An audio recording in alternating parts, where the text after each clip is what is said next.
Hello, everyone, and welcome to another episode of the Jens Heitland Show, where I interview experts from different fields to connect the dots of innovation and entrepreneurship. This is another Innovation Breakfast Club episode, where I bring previous guests back into the show to dive deeper into one topic. Today, I talk to Joshua, Stephen, and Jeff, and we together explore the future of organizations. What is the future? How do we need to structure organizations?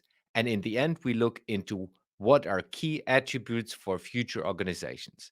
Enjoy the Innovation Breakfast Club with Joshua, Stephen, and Jeff.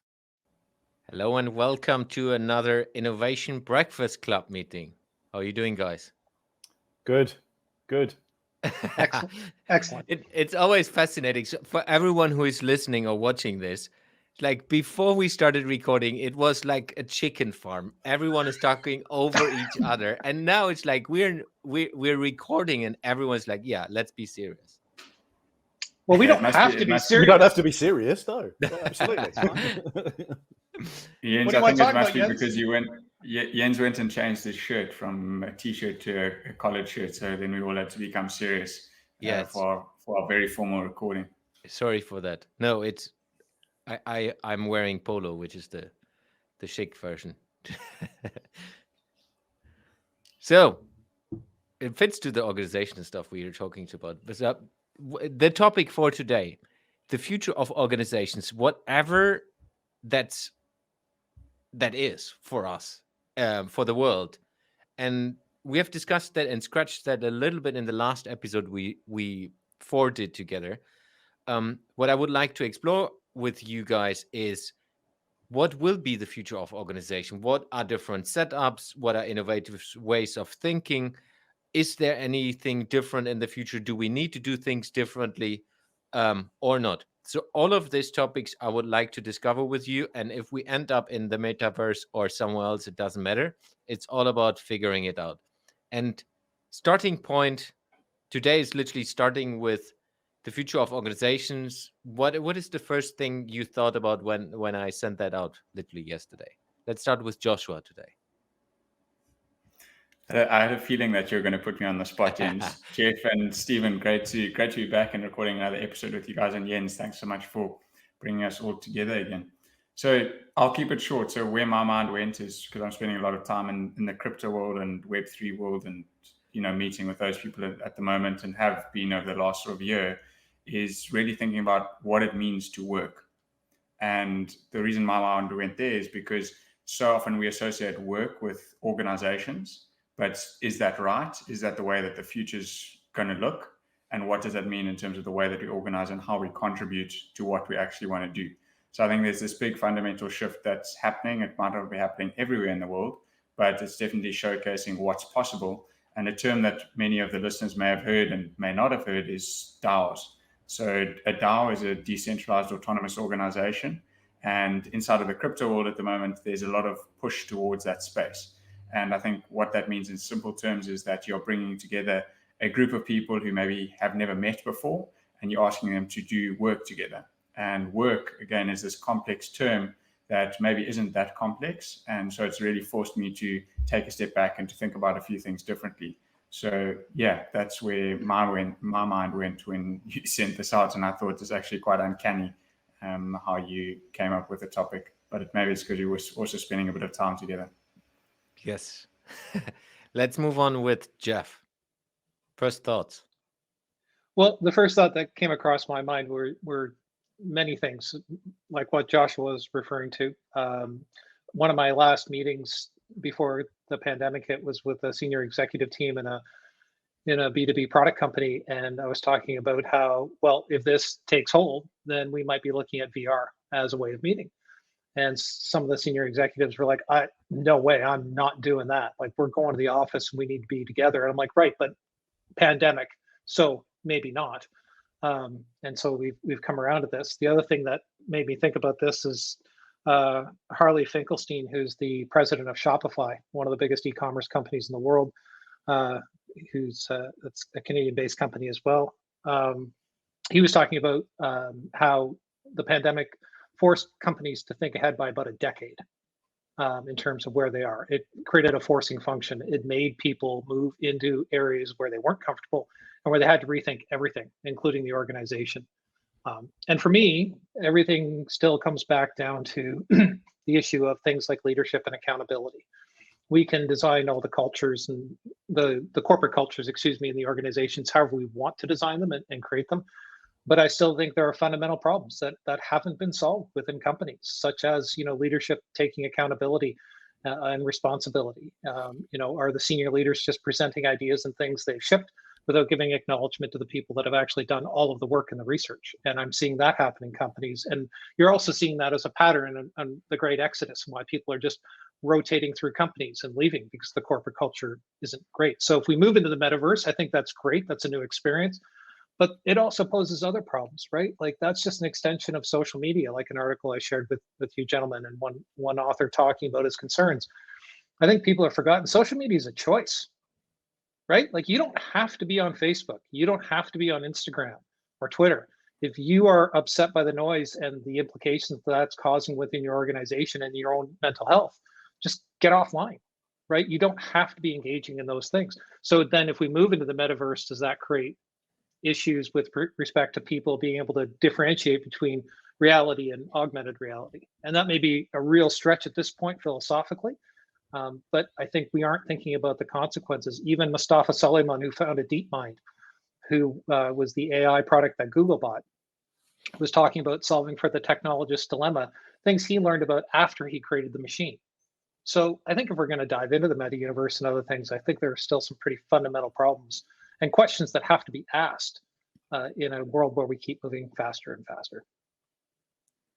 Thanks, Jeff. Stephen. Good to be with you all again. Let's just stick a pin in Metaverse, because I know we're going to have a great discussion around that. I want to go back to this, what do organizations look like and so on. And I think they're going to fall into two distinct categories. Okay. I think we are going to have enormously large, powerful, and I mean global power organizations, which is scary. And we are going to have all of these niche businesses where you're the go-to guy for paper clips and you're the go-to guy for solving this particular problem, right? And I think that's going to get broken down into three ways, right? It will get broken down into DIY, i.e. do it yourself, right? It will get broken down into DIWS, do it with someone, or it will get broken down into DIFY, do it for yourself. Okay, and that way, and where that power of large corporations sits, and the metaverse, I'm sure, will play a huge part in that. I find really, really scary. And a classic, and you guys know this happened. Chicago this morning, and outlying suburbs had an internet outage by one of the biggest providers in the state, Comcast, right? You know, and everything just seemed to stop. You know, and even cell service was slow, and all of those sorts of things. So where do we then sit? You know, is it power companies that then hold the balance of power with people? Is it, as you say, is it social media?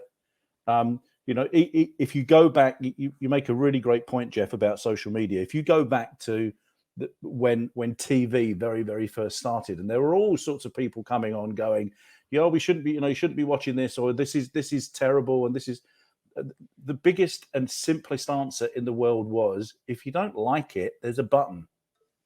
Turn it off. As you said, go offline.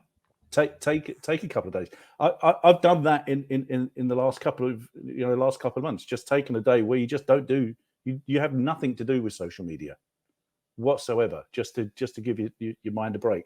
So I think that's where it's going. I think the metaverse, when you get a company like Facebook changes its name, right, then I think the writing's on the wall as well. So that's my opening 2 cents worth.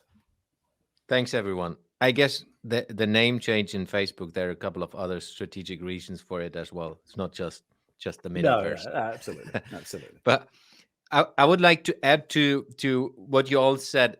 From my perspective, it's really about the people inside the organization, and because seeing now COP26 happening right now, and last week as well, people demonstrating, which of course we have had in every COP20 something or 19, 16, whatever, happening. But I think the power of engagement between the people on a global scale is completely different with the leverage of the technology we have right now. And I think that's the technology. And all of you mentioned technology in different ways. Like DAO is based on technology, or a lot of things are based on technology. VR, Metaverse is based on technology as well. Technology will be part of it, but I think the key part is really the adoption of the people, and what are the needs, dreams, and desires everyone wants to get fulfilled. This seeking towards freedom for the young people growing up right now. The same with myself, or a call Josh, Stephen, and I have been on last week with a couple of other podcast guests, where we discussed a little bit of like what is the future? What is the future of us? How can we contribute to something bigger than ourselves? That everyone has a little bit that urge. I'm not sure that it's normal part of every organization right now, but if this urge is growing in people like us, what is going to be? What is the right company setup? What is the right organizational setup inside corporations, or like Stephen said, in the different categories? Big question marks. Before we go further, there might be one or two people out there who are listening to this podcast. I mean, it's anyhow only two people. No, who are not understanding what the metaverse is. So, because we have mentioned it already 5 times, who wants to give an explanation about it? Well, I think Joshua is the foremost expert, so I'm gonna throw it over to Joshua to figure out and explain in plain language what this ridiculously complicated construct is, and that we're still figuring out. So, Joshua, you can thank me later. You can come to Canada and thank me later. Yeah, it's fascinating where the conversation's gone so far, and I've got a few points that I'll raise, but sort of defining the metaverse and where to start. So I'm going to use a pretty standard textbook definition. So Jeff, sorry, it's not as exciting as you would have hoped, but the metaverse in simple terms is a shared virtual reality space. And what I mean by that is that it's shared, it's open, it's not defined by one entity or one organization. It's a space where you can come to collaborate, and you do so in a digitally native first environment. And what I mean by that, instead of interacting in person or in real life, you interact through a virtual means, whether that's through Oculus headsets, putting on your VR goggles, or hopping on Zoom. Some may already argue that a version of the metaverse already exists. It's maybe just not as open, but that's how I sort of start my thinking about the metaverse. And when we sort of deconstruct it in the conversation, Jens, you can maybe pull us out again, and we can spend some time on definitions. But I think that's a good way to start it. Yeah, I think it's interesting, right? I think with all technology, there are two sides to it, right? There's the excitement and interest and possibilities and opportunity that people look at in terms of how there are potential huge upsides, right? In terms of moving in a certain direction and trying new things. But there's also potential risks associated with that. And when you look at organizations and moving in this way in the future of organizations, I think we're trying to figure this out right now, right? You go back to the office full time. Do you do it part-time, like you're there 2 or 3 days a week, or do you do it as needed, as Stephen was sort of alluding to with do-it-yourself and the different areas that he had outlined with respect to the future of these global corporations? So it is interesting. I think it's an opportunity to look at what could be. My only concern about it, as Stephen noted, and maybe this is just me being 48 and concerned looking back on the experiences I have to date, is are we going to learn the lessons from the past, right? As I've talked about before, I don't think Mark Zuckerberg intended Facebook to be a tool that would be used to organize a revolution in Egypt. Like, that would have never crossed his mind. And I'm not suggesting he'd have the foresight to do that. I've seen Mark Zuckerberg interviewed. I don't think he has the foresight for, for a lot of different things ethically, but I don't think he's also, that's not his focus. He's developed this corporation that's impacting the world. So I think there are opportunities. I just don't think we spend enough time considering the risks. And that's not to be a down. I'm not saying, oh, you know, back in the day when I was a kid. That's not what I'm saying. I'm saying at the end of the day, we still don't consider the human impact of, you know, being online all the time, the cost to mental health. We can design and build anything today. I don't think there's enough of a conversation around what we should be doing. And I think businesses are recognizing that the traditional organizational structure also doesn't work financially, right? There are companies that are saving millions of dollars every year by not renting office space anymore. And their productivity is actually increased in most industries by not going to an office space every day. So it's not about money anymore, really, because you can save a ton of money. Productivity goes up. Okay.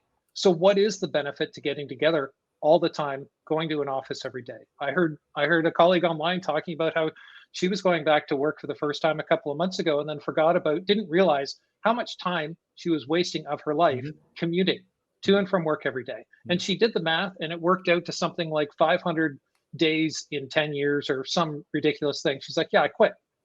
And she left her job. And so many people are doing that. So the organizational structure, where you work, do brands mean anything anymore to anyone? Or is it all networking and relationships? Do you just bring your friends with you into the next job? So I think short term, that's shaping the future of organizational structure. But to me, it all comes back down to people.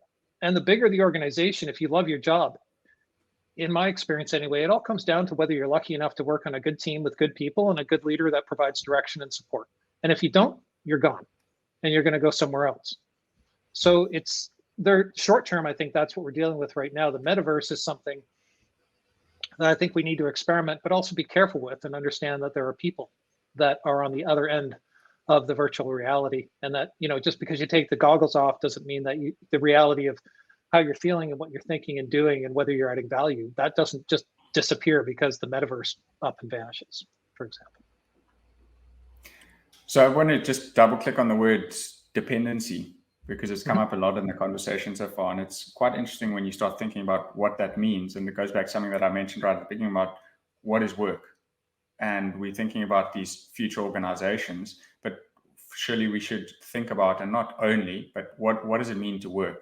And if you think about transitions that have happened in the past, and Jeff, you used the notion of a forced change where we didn't have an alternative. We had to learn these new ways of work, and organizations had to adapt because they had no other alternative. So if you think about these dependencies, maybe we were just made more aware of these dependencies. And I'll use an analogy of, you know, if you think about technology or developing a mobile application depends on certain pieces to make it operate. And if you think about that from an organization perspective, maybe we just weren't aware of all of these micro and interdependencies that had been built up to shape the modern organization that we once knew. And now we're asking to reimagine it. And it's almost we've become caught up in this hamster wheel of progression, growth, and not acknowledged the interdependencies of different pieces of the system, which were maybe put together in an inefficient or an ineffectual way. And that is now we've taken a step back. Hey, is it wise for me to spend an hour every day in the traffic commuting? Or what else can I do? Do I actually need to go into the office to do that task? Or can I also have a family life? And I think that, like you mentioned, Jeff, is really asking people to imagine what the future of an organization may be and what does it mean to work in that way. And before we started recording, we were also just riffing and laughing a bit with each other about that very notion of attaching yourself to what you do. And I think that is, you know, fundamentally changed in the way that people think about the organization that they would like to belong to, the purpose that brings them, and what that means for the work that they're going to produce and how they're going to help that organization move forward. Can I couple of things? Great points, by the way, guys. For decades, everybody talked about work-life balance. Did they not? For decades. And what did they mean by it? They didn't know what they meant by it, but they would, I think that they were just trying to con people into the fact that, you know, you need to get the work in so that you can get this leisure time at the end. And of course, people just ended up working longer hours and, you know, being the first in and being the last out. Where's the work-life balance in that, right? We get a pandemic come along and all of this, you know, need to be in the office by, you know, 8:30 or 9, and you don't go home till, you know, certainly your manager goes home or whatever, goes out the window. So now everybody's we're back to quality of life and the freedom that we've been talking about, right? The biggest attrition in the workplace right now is because of poor managers. You don't work with you don't like the guy you work with that is managing you or supervising you. You're gone, right? Because 100%. Yep. and so there are other opportunities out there. What we've all just learned in the last 24 months is, well, I can do this from here, and I can be productive, and I can be more productive, and I can talk to more people, and I can be better connected. How that impacts on our mental health, I think it's impacting more than any of us, and I realize right now, because this is what we do, right? So I watched an interesting clip with Jeff Bezos yesterday, who was giving an interview. Who said, as a CEO of this, this massive organization, all he focuses on is making 3 really, really great decisions a day, right? He gets 8 hours sleep, and people might think, well, he's doing this, he's doing that, he's doing that. All he's doing is trying to, make 3 great decisions a day for his business. When was the last time I sat down and thought, hang on a sec, let's not wade through the mire of what we're doing today, all the things that we've got to get done, because you're a small business, and we all experience that, right, as small business owners, but took some time to go, okay, what's the next 6 months look like for me? Where is my planning in all of that? And that's I think also the thing that big businesses don't think about, because they're continually just chasing, and until they're forced to say, where are we going to be in 10 years time, quality of life goes out the window, work-life balance, whatever it might be, and now we're in a situation where actually none of that matters, because we can be more productive, we can have better communication, and I think you've hit on something with do brands really matter now, Jeff? I think right now they do. 10 years from now, I don't think they'll be as significant as a I'm a I don't know, whatever, a Nike fan or an Apple fan or whatever, because all the lines are will get blurred.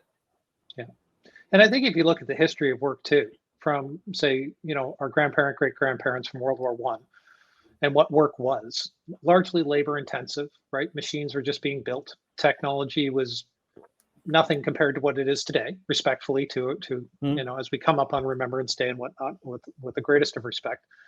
And hence they were called the greatest generation, right? And rightfully so, for the sacrifices they made.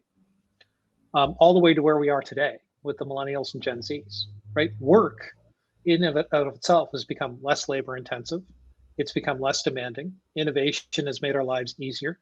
There are fewer and fewer people that know how to fix plumbing issues, that know anything about carpentry, can't fix anything in our homes that we take for granted of, right? And that's not necessarily a bad thing. But the point being is, at the end of the day, we are at a point where, to all of our conversations, what defines work, what defines the organization? And we haven't been in a position to even really think about that or even do anything about it until the pandemic, right? So again, it's just like the generational arguments that are out there that are also impacting the organization and the communication and the value that people feel.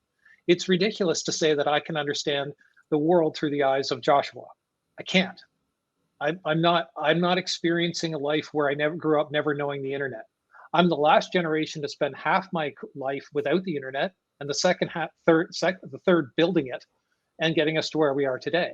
But that's a totally different perspective. It's very different than the baby boomers in North America anyway, pardon me, but in that older generation, who are basically spending the last 10 years of their career being forced into moving in this direction as well.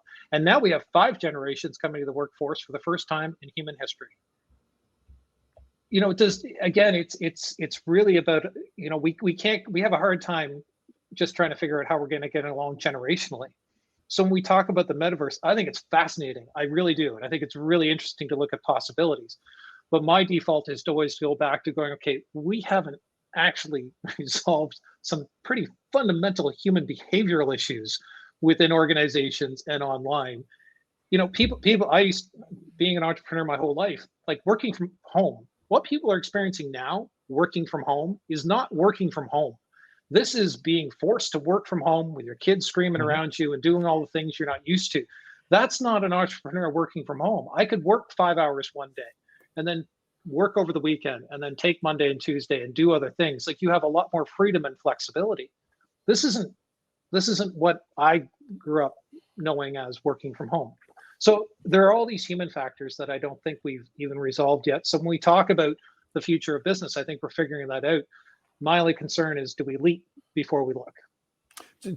So does that mean then that businesses are building technology and ways to distract us, if I can use that word, because they're frightened to face up to those issues?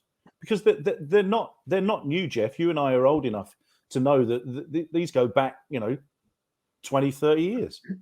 And all this progress, I think, just keeps kicking the can down the road. Metaverse might be a great way for us to, interact together and know about each other. Well, I just picking up on your article, I don't want to walk around with a bubble on my head that says, likes golf, enjoys a good glass of red wine. I want to have a conversation with people. Well, the introverts would disagree with you, but I get your point. Yeah, no, joking aside, I agree. I think it's about asking better questions. I think we need to ask more questions. I think we need to have more conversations. I think we need to constantly bring the human being back into the equation whenever we talk about technology. Right? To me, that's the answer, right? The whole focus on mental health now has been brought up because of COVID and the impact on work-life balance and what that really means, right? Like, at the end of the day, Stephen, to your point, we talked about it all the time. No one ever did anything about it. But now we're in a position where, employees are going, I don't have to work for you for 20, 30 years. And in some cases, like we talked about before, if you worked for the same company for 5 to 7 years, if you didn't work there for 5 to 7 years, people would think, well, that's a problem. You're clearly an issue. You can't stay with a company. Nobody wants to keep you employed. That's changed in one generation. That's changed. So it's interesting. Anyway, sorry, Jens. To that point, like you mentioned a couple of times the leadership part. I think it was the same 10 years ago that people are leaving organizations because of their leaders, of their managers. It was just not as obvious, and as I guess a lot of people have been so dependent on being inside of that hamster wheel, being part of the party of that organization, where nobody was daring to step out. They just grinded through it. I think today we're in a situation where you can literally create an NFT if you're a creative and earn money with that without any educational background. And I think that's a fascinating thing, and as well different other ways of earning money. But it's way easier to step out of that and as well socially accepted. I think that's also something where we have been guided, and myself included. I mean, it took me quite a long time to do that step outside of the big corporation. I was thinking 2 years about it. But it took me 2 years to say, yeah, but what will other people think about me? Which today I say it's completely ridiculous. I tell everyone, hey, don't care about what everyone else is saying. Do what you love to do. And it's easier to say if you have done it yourself. But I think that's something which is way more open discussed today. And maybe COVID was a trigger for that. Maybe not at all. It's just human development and the possibilities of interacting in different ways. So I think that point is, I think it's, yes, there is that awareness and there's a self-awareness, and maybe we are, like I said, more aware of dependencies, and we're also more self-aware. So we're aware of the choices that we can make. But I also think that bubble exists in a small amount of space. It's not necessarily widespread. And I think that there are various reasons about that. And you mentioned a number already, what society may think of me or my historic background, that I can't take those steps out. And I think, when you engage in these types of discussions, I'm always cautious around where do we go with them? Because I think that there's certain things, even if you look at the way that we've discussed around what the future of the organization may be like, we're approaching it very much from a technologically focused background. But if you think about, maybe a blue collar worker that's got a completely different example of what the future may look like from their perspective, I also, have to bridge those gaps. So, just double clicking on what you mentioned around taking that step out, I think that there is this notion to be more self-aware and aware of, as an individual, the power that we have. So there's this great book titled The Sovereign Individual. And it's really in terms of crypto spaces, and Jeff and Stephen, you may have read it, but it's essentially talking about the power of an individual and what does it mean. So existentialism, what does that mean? What is basically the power that we have as an individual, and how can then we bridge that out into the world in terms of creating or adding value to something? And I think that, yes, the pandemic's allowed us to look at those mechanisms. And I was on a call last night with someone talking about ideas that they maybe had 7-8 years ago. They just didn't have the technological tools to enact those ideas.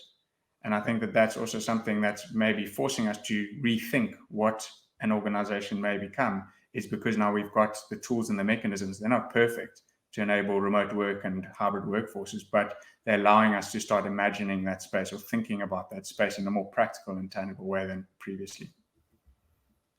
Yeah. And sorry. Go ahead. Yeah. Okay. I will go this time. Next time you will. To that point, I was in a discussion a couple of years back where we looked into how can we build this autonomous teams, which was at least a kind of small movement in Europe at that time. How can we build that into a large organization? And what we have found out that it's too early. The organization was not ready. The leaders specifically are not ready to give power back to the teams. And I think that's a huge, and that's one of my big interests going forward as well.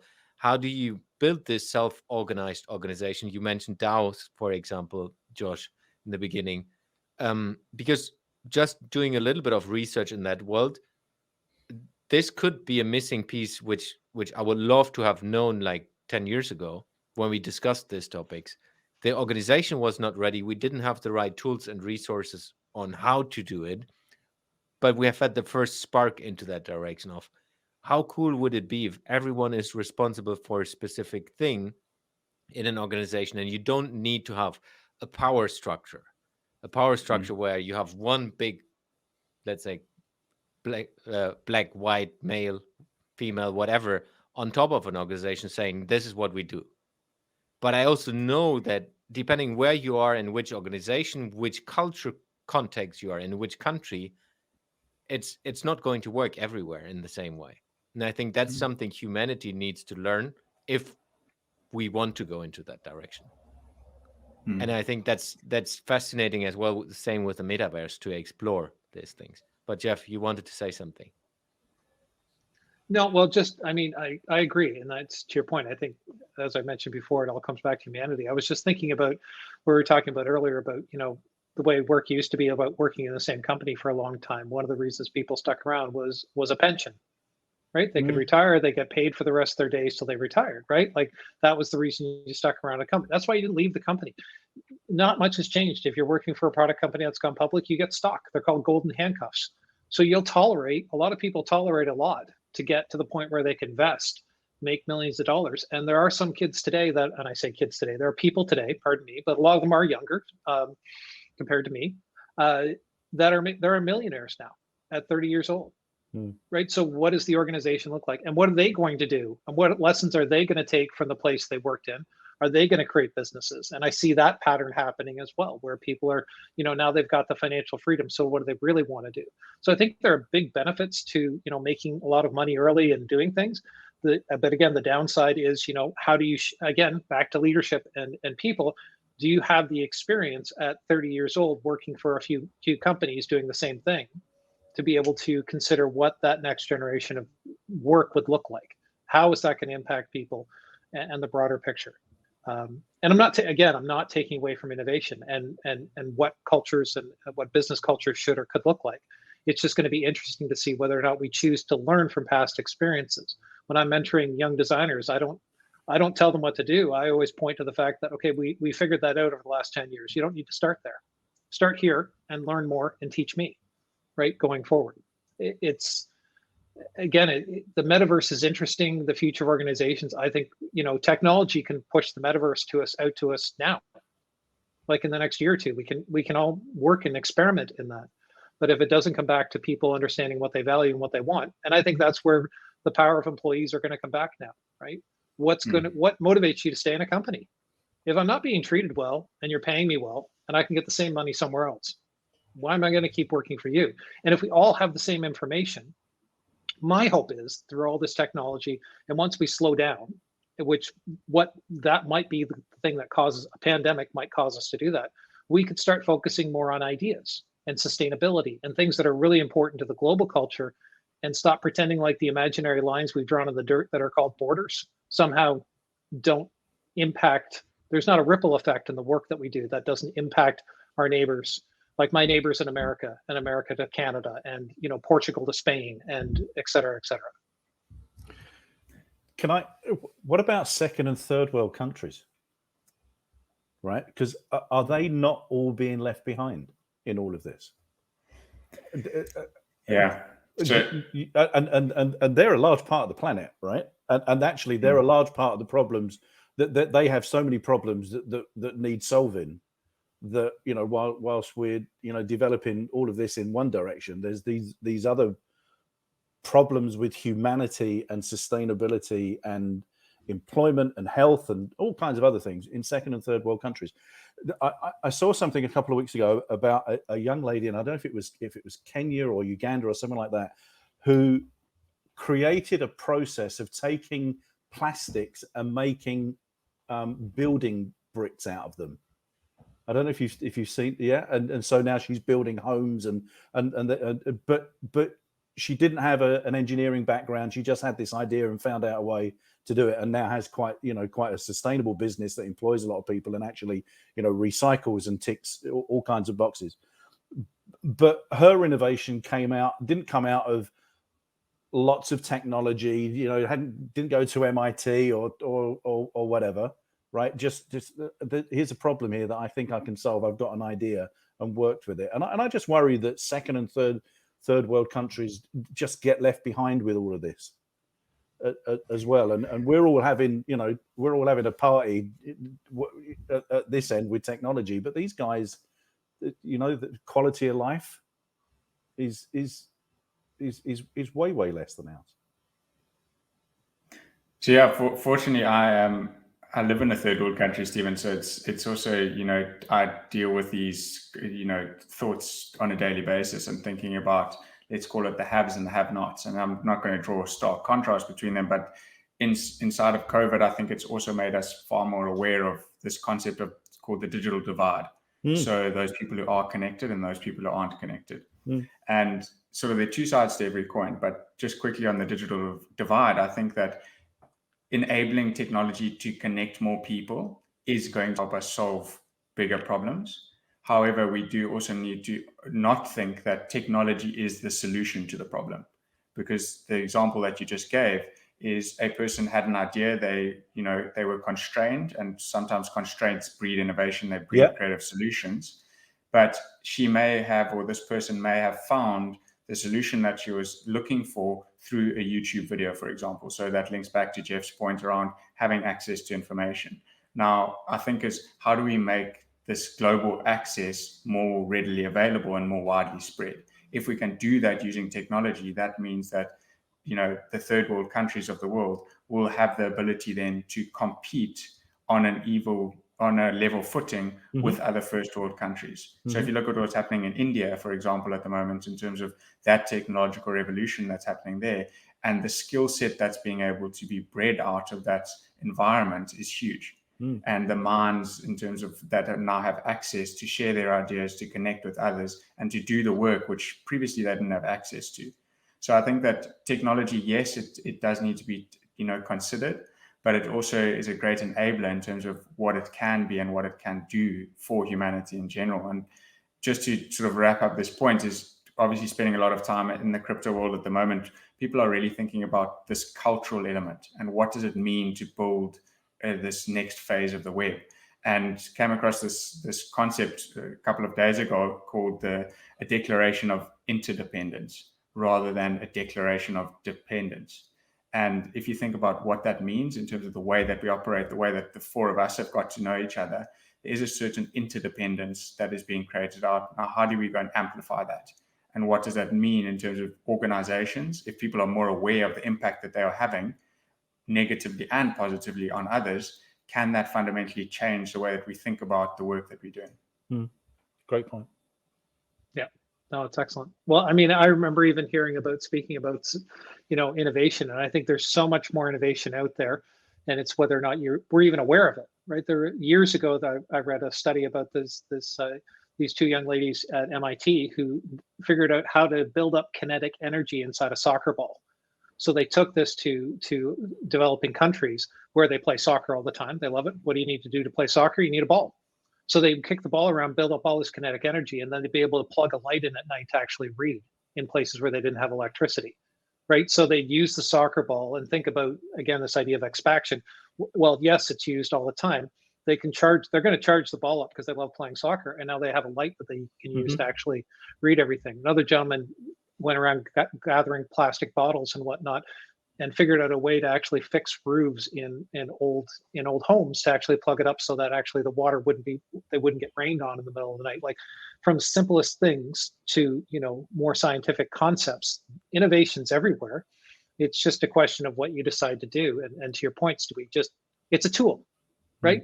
And do we decide to spend more time trying to figure out the next tool we're going to create, or do we spend more time considering the problems we need to solve and then applying the right tool to solve the problem for the outcome we want? And I think we need to spend more time doing that. The metaverse is great. It could also be hazardous. It depends. It could be. And it's like you can go around and around, but if we spend more time agreeing what problems fundamentally need to be solved, Stephen and Joshua, to your point, like, second and third world nations, maybe we spend more effort in there and time in there helping those people, and we can create a better world for everybody. So can I just ask you, Stephen, at Jeff's point, Jeff, can I just ask you to repeat what you just mentioned there? Because I think I just want to just internalize it again, because it's extremely powerful in terms of the way that you framed around the ability that we have to think through problems. Yeah, well, technology is just a tool, right? So ultimately, at the end of the day, are we more focused on creating the next tool to do the next cool thing, iterating on what we've got, to keep innovating for the sake of innovation, to do the next thing, to make more money, whatever it is? Or do we slow down and focus on the fundamental problems we want to solve and the outcomes we're hoping to achieve? To the point that we've all been making, and I think Joshua and Stephen were making it specifically, do we, big deal. It's great. We can create the metaverse. Why? What problem are we solving with that? Is that a good idea? Is it a good idea? Right? I don't need the next iPhone. I had an iPhone 7 forever. I updated to 12 because it was time for a new phone because it wasn't working anymore. They blew the operating system up. Great, I need a new phone. I don't need to think about it. I certainly don't need the iPhone 13. Why am I getting the iPhone 13? I have the iPhone 12. Why would I get the 13? There's a better camera. I don't need a better camera, right? So that's the idea. If we focus more on solving the problems we want to solve and then thinking about things, and again, in tech, right, what problem do we need to solve? Well, our engineers and designers and product managers are the best people to come up with those solutions.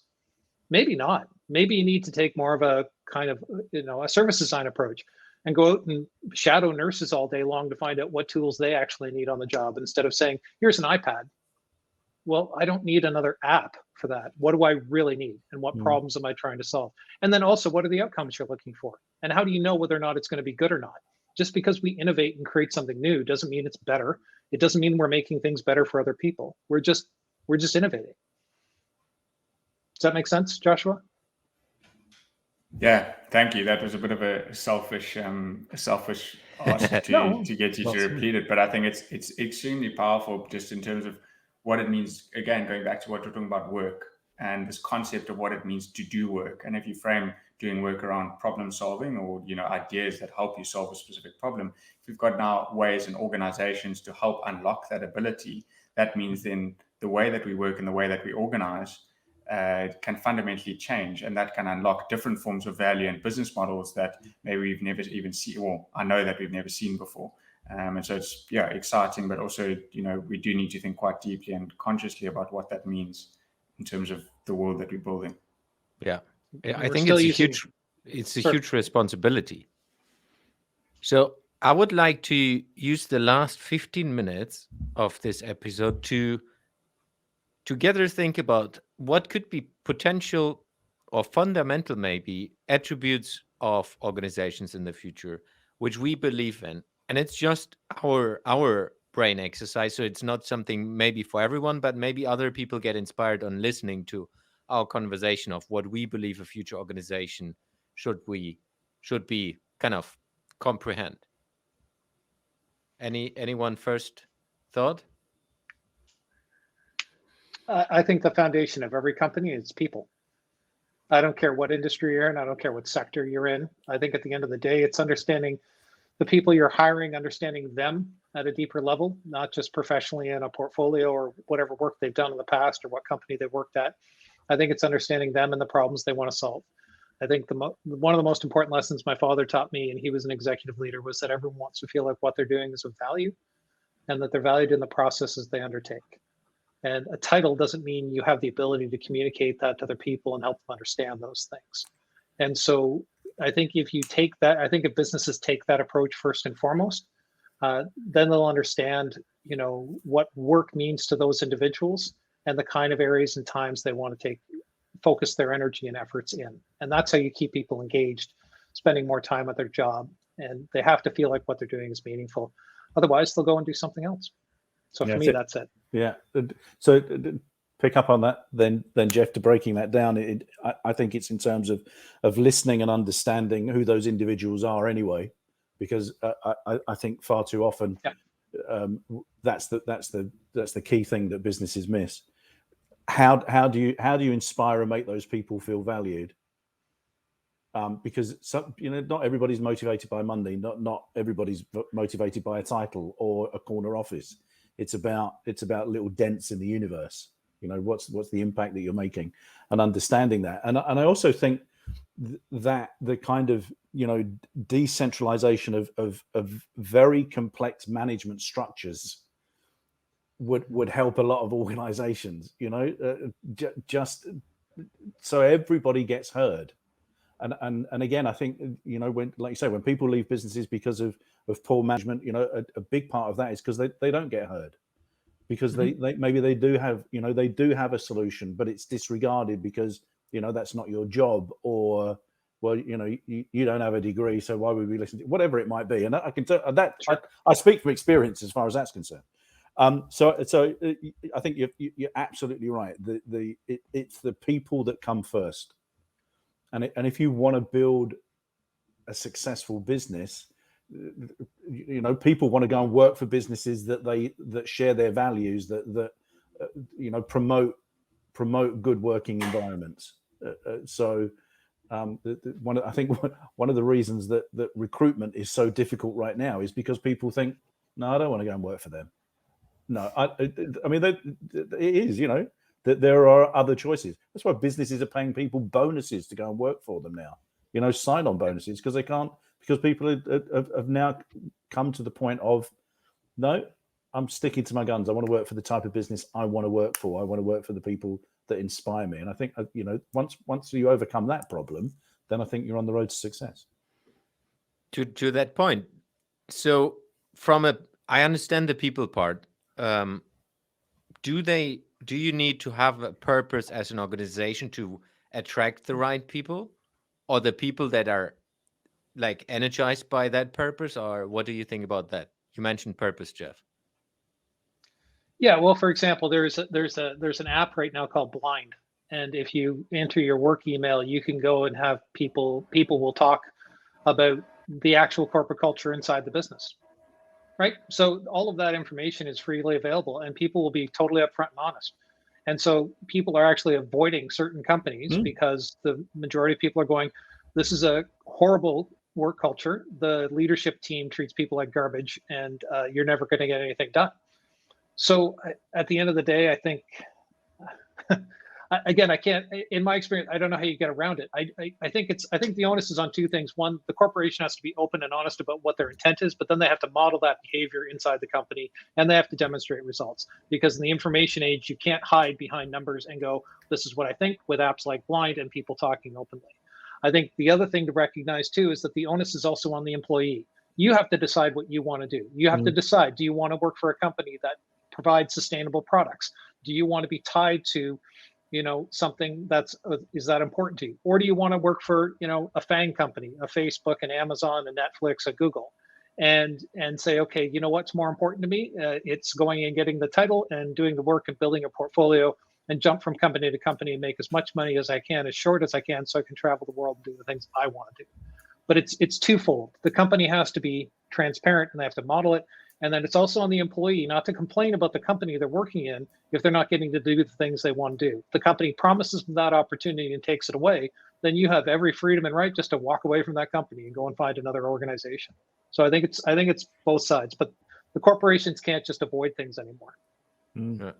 You covered a couple of things. I just want to repeat them so that we can take it to the next level. So people first, you said. Then we touched purpose. Decentralization was the topic Stephen was bringing up. Then you said literally modeling, walk the talk I wrote down. Open and honest both ways. And of course, connected to that transparency. So I think building on those quickly, and just two things. So I think there's a lot of lessons that we can use in terms of one, thinking about it from a design perspective, in terms of the systems that we are designing and what does that mean in terms of ways of operating and the meaning and inspiration that we gather from things in terms of how that informs our outputs. And the first is around composability. So what does it mean to be able to build on work that other people have already done? So inside a blockchain means, and the notion of composability means that you're only solving a problem once. And you can go and listen to Naval Ravikant and Tim Ferriss and Chris Dixon talk about this in terms of Web3 and what that may mean for the future. The other is around open source. And open source, essentially, wind back the clock, go back to the founding of the web and the internet, and think about what that means in terms of access to information. And then all of a sudden we became centralized and closed source, where your IP was very protected. And that's how people made money. And in terms of now breaking that down and again, empowering individuals. So I think organizations of the future are really going to be about how do you empower an individual? And I'll use a phrase that's overused is, how do you empower an individual to do their best work? And from a thinking perspective, I think that really unlocks in terms of interoperability. So how do you allow an individual to work on multiple projects at different periods of their career? And I think organizations that can unlock people, and this, Jeff, this goes back to your point around leadership. How do leaders unlock and allow people to transition at the right time, at the right point in their career to work on new projects or different things? And if you think about that from an organization perspective, think about how you can create different opportunities within inside of your own organization, rather than an individual having to leave the organization to go and find points of inspiration or points of creativity. Maybe it's just hopping between a different team or doing rotations in simple terms. But I really think in terms of allowing that space where you can build on work that others have done, so you're not having to start from scratch, because then people can move faster. And you're also doing it in an open source way, so that, hey, there's this organization over there and I can go and collaborate with them, because I know that because of this centralized ledger or open source environment that we're using, they're not going to steal that part of the IP that I'm using, because that's my business model. I'm going and building a completely different model and different business model inside of that space. It's interesting. A couple of the things we are talking about is what companies are now kind of using as promoting themselves. So for me, it's all of the topics we discussed, maybe with technology enhancement is slightly different, but in the end is something I would have seeked myself 5-10 years ago already. It wasn't different.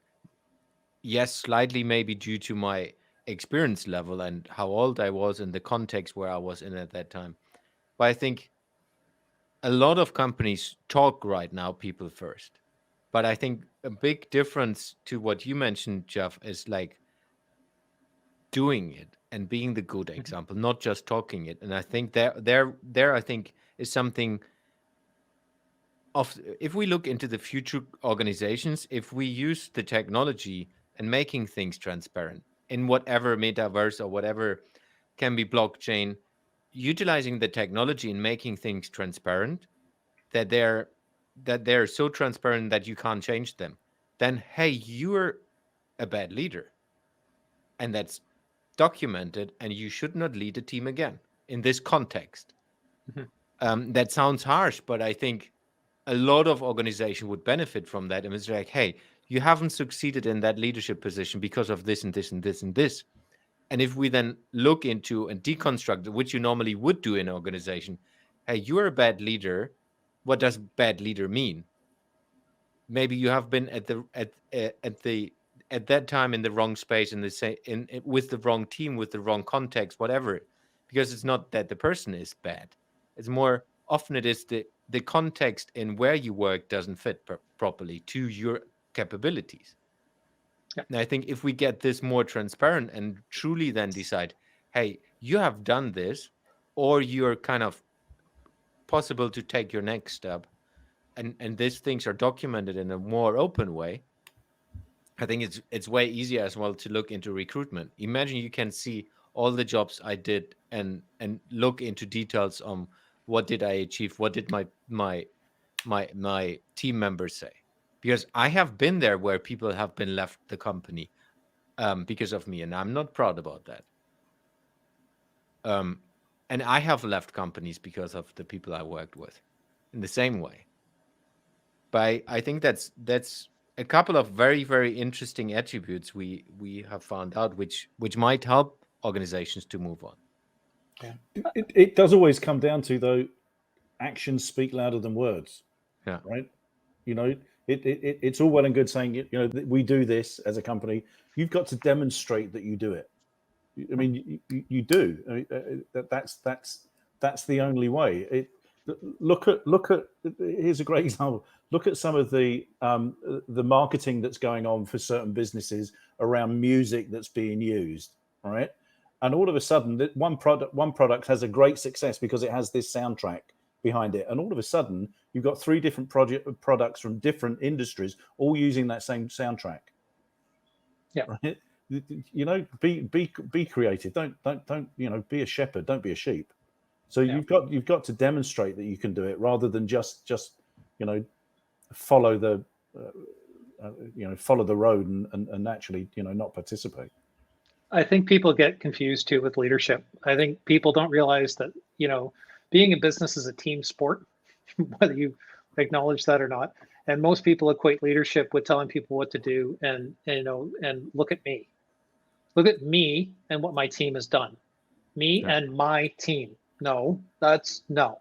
If you want to be a leader that people respect and get behind you, it's not about you. It's only about you when you make decisions and provide direction and things don't work. Then you step up and you go, here's what I learned. This is what I do differently next time. My team knocked it out of the park based on what I was recommending. We came together. This is what we learned, right? You don't take on a leadership role by making it about you and your team. It's about how we're going to work together. You work with me. You don't work for me, right? Who would you rather work with? Someone that said, you're going to work with me and we're going to figure this out together as a team, or I'm going to tell you what to do and you work for me and you'll do what I tell you to do? Who wants to work with the latter guy? Nobody wants to work with that Jeff. Who wants to work with that guy? That guy's, and no one wants to, and again, you have choices, right? So I think the whole concept around leadership needs to be explained. I think, Jens, to your point, the responsibilities on the organization to provide opportunities for leaders to succeed, set expectations about what those are. And there's a gentleman in the UK, Dan Brown, who's a Scrum Master, who gave a great quote recently to me. He said, "Tell me what you measure and I'll tell you how I behave." So at the end of the day, if we're all measuring impact based on people, like we're measuring impact and success based on the machines we're building and applying that to humans, guess how many people are going to succeed? Virtually none. So again, leadership, people, setting expectations. These are, Stephen, to your point, these are things that have been talked about for decades in companies. The difference now is we're still applying decades-old business models to the way we're living today, which obviously doesn't work. And we're putting people in positions with titles and authority who don't necessarily have what I would call not soft skills, but I think today are core skills for people to actually help people step forward in their own career. It's not about me anymore. I've had a great career. I've been very lucky. For me, it's about the next generation and helping them succeed. I don't need the title. I don't need the award. I've never needed that. That's why my teams have been successful. It has nothing to do with me. And I've face planted more than all of you combined. I promise you. I've had so many failures. It's ridiculous, right? But I've never blamed my team for not succeeding in that endeavor. It's, this is what I learned. And if it didn't work out for another contract, it didn't. But it's not about me. And I think that's the thing people have to get their heads around in an age that we're living in the Instagram age where everything looks perfect and I'm taking the perfect shot and everything's awesome. But then you pull the filter back and go, yeah, things actually suck from time to time. And that's okay too. And we got to get comfortable with that, I think. Great episode today. I think it's a good ending, but I would like to, I'm not fully ending because we need to have a last fire chat round. Last fire chat round? A last round. Quick fire. Yeah. So what did you learn? And what do you recommend others to take away from this episode? We do the reverse order than in the beginning. We start with, who was the last? Jeff, right? I learned a lot from Joshua about sort of starting to think about what the metaverse means, because honestly, until we came to this call, I hadn't done my homework or research and learning about crypto and whatnot. I'm learning more every time I talk to Joshua about that and learn from him. I think that's great. And that I think we still have a long way to go with things. The shared experiences that we're all having, I think is really important, because I think in the world we live in now, one of the benefits to getting together in the office is you can talk to people about how you're feeling about things and concerns you have. Whereas today, I think it feels kind of lonely. And am I the only one having this experience? Am I the only one feeling this way? And I think getting together with all of you, whenever we get together and meet, I think it's great, because it reinforces that, I may be crazy, but I'm not that off center with respect to how I'm feeling about work and how businesses are evolving. There's a lot of I don't know as an ambiguity, and I think it's getting comfortable with that. Stephen. Metaverse and NFTs and all of that sort of stuff. Thanks to Mr. Joshua there all the time. I mean, you're a depth of knowledge that I just keep wanting to tap into.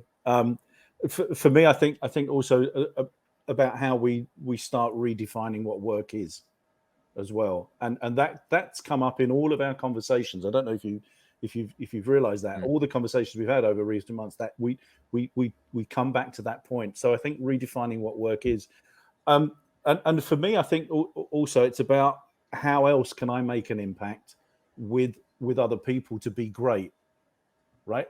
Same as you, Jeff. Built teams and that's great. And it's not about it. It's not about me. It's actually never been about me. It's always been about who have we got? What can we do? How can we make an impact? And I think one of my takeaways is, what more can I be doing to make that better for other people?